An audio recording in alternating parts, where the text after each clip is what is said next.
G'day, my name is Chris Richards. I'm with the Richards Mortgage Group. I've been a licensed mortgage broker since 2008. The content of this video is about rent to own, but it's probably going to surprise you because instead of me telling you how rent to own helps, I'm going to talk to you about why this strategy fails so often. I'm going to explain what rent to own is. I'm going to tell you about the correct and the incorrect assumptions that people make about rent to own, whether as a buyer or a seller. We're going to talk about the risks inherent in these transactions. I'm going to talk to you about how mortgage finance is supposed to fit into the rent-to-own strategy. I'm going to give you an alternative to rent-to-own, and I'm going to tell you about the best way to get on track for home ownership. Spoiler alert, you need to educate yourself on how to mortgage qualify. I've been involved in rent-to-own since 2008. It was a popular strategy coming out of the Great Recession, and I got a lot of experience doing rent-to-own, but over the years I became more and more jaded about it as a strategy because I didn't really feel that it was serving the interests of the borrower or the buyer very well. And the number one problem that I've seen and observed as a mortgage broker is people just don't know what it takes to get a mortgage. So let's get into this a little bit. Rent to own, lease purchase, rent with an option to purchase. These are all names for essentially the same concept. And that's basically you are renting a property from the property owner until such time as you can buy it. And you're going to live in that property as a tenant until you become a homeowner. There's two parts to a rent to own transaction. One is the lease and the other is an option to purchase. In an option to purchase, the borrower or the buyer tenant has the right but not the obligation to purchase the property for a certain amount of time at a price and other terms that are outlined in the agreement. So in theory, rent to owns make very good sense when they're done properly, and my website explains the elements of the rent to own concept clearly.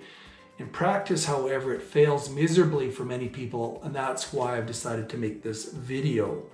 So it's important to understand your contractual status in the rent to own. If you're a tenant or living in the property, your status is as a tenant. You are not the owner. And the property owner or the seller, they're your landlord until they sell you the property. So until that point occurs, you must follow and abide by the Landlord-Tenant Act.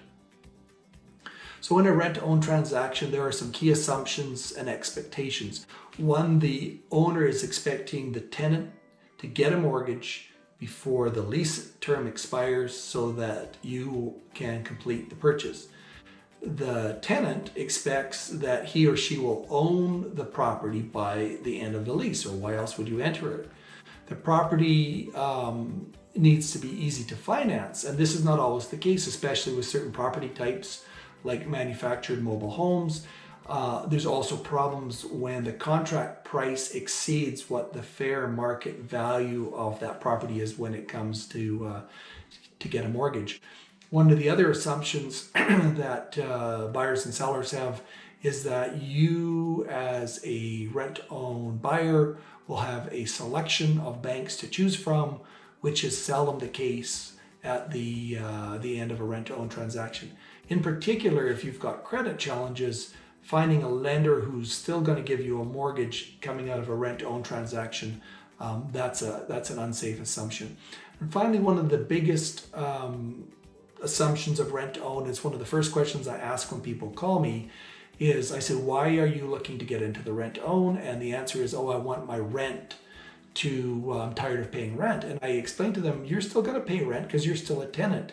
None of the rent payment that you're making can apply toward your down payment, irrespective of what you write in the contract. The reality is that the banks and the government of Canada make the rules, and the rules say that only payments made in excess of fair market rent can be used toward down payment, and only if it's documented correctly. And that's a big if.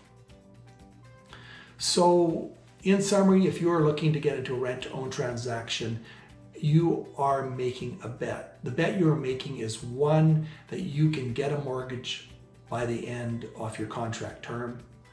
You're betting that the property is easy to finance, And 3, you're betting that there will be mortgage lenders for your particular situation that will accept you as a borrower, that will accept the property, and will accept the way that the contract is written. You're betting that that will be available in 1 or 2 years or whenever your lease expires.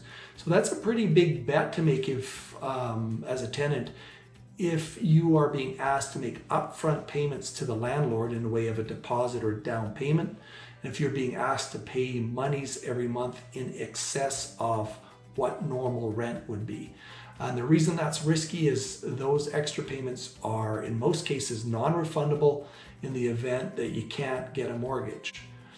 So I want you to be clear, there are professional investors reading books on how to make profits on the back of ill-informed tenant buyers. This book says on the back, learn about processes and strategies in this book that have doubled our revenues from lease to own deals. So as a prospective home buyer, you can really reduce your risk trying to get into home ownership. You can reduce your risk by simply paying rent until you can mortgage qualify. If you can't or don't know how to mortgage qualify, then rent to own is not for you. And I'd rather you saved your money in your own bank account than give it to your landlord and it's non-refundable. So here's what should be clear by now with rent to own. It is not some magic bullet that will help a property sell that is overpriced or unfinanceable. A lot of sellers say, how do I sell my home by rent to own? And I ask them their motivations, and that's what I hear. Rent to own is not a magic bullet for a tenant trying to buy a home who thinks that somehow you're going to circumvent your requirement to get a mortgage. That's simply not true. You need to mortgage qualify at some point in time. And the reality is if you get into a rent to own transaction, the future will arrive and the tenant will need to get a mortgage in order for the rent to own transaction to conclude satisfactorily. So the number one question, if you as a prospective buyer are considering a rent to own type transaction, is can or will I be able to get a mortgage when the time comes? If you don't know the answer to that question, I suggest to you that you continue to rent until you know the answer. There's a saying that says fools and their money are soon parted.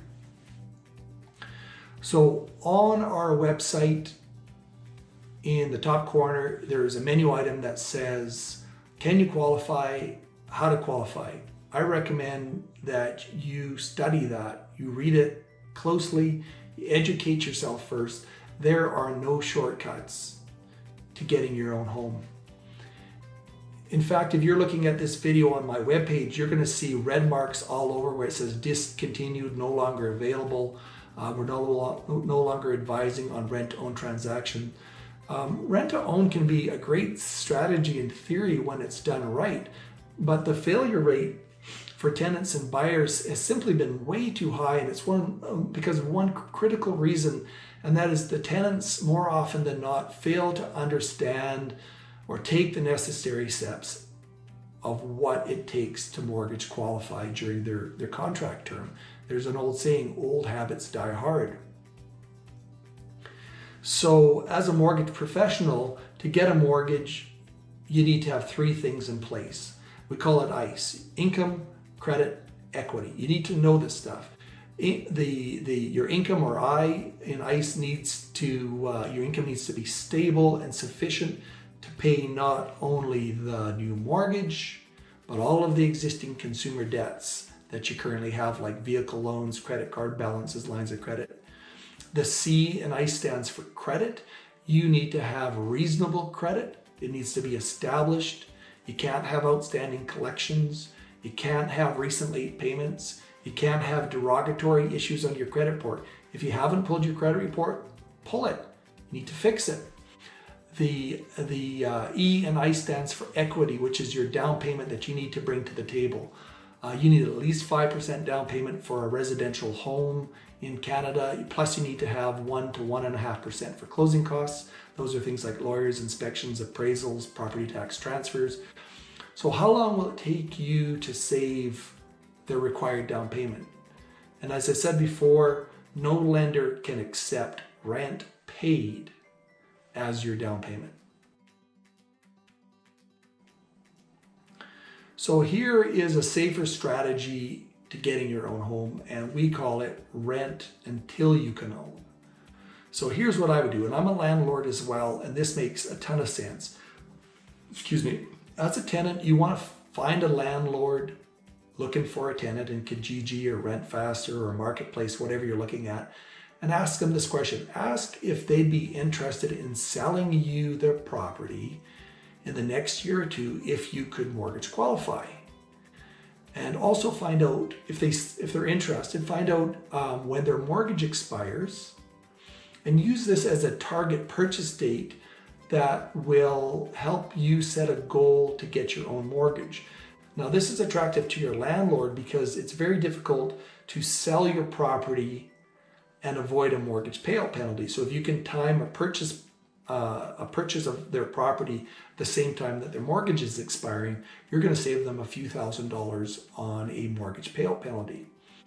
The other reason is, if a landlord were to sell their property using a real estate agent, they're going to have to pay a real estate fee.